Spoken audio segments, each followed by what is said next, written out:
Welcome. In this video I will show you how to split screen on Windows 11.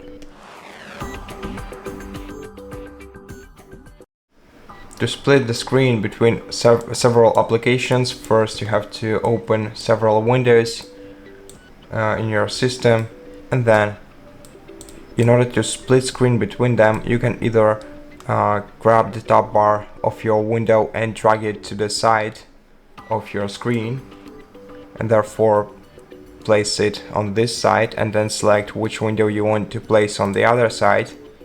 Now you can change the size of each window by moving the bar between them like this, and alternatively you can grab the top bar of the window and drag it to the top of your screen, and then select one of the 4 available positions for it. There is more than 4, but generally you can place 4 windows at the same time on your screen, as you can see. So for example, let's place the File Explorer right here, and now let's place the web browser on the other side.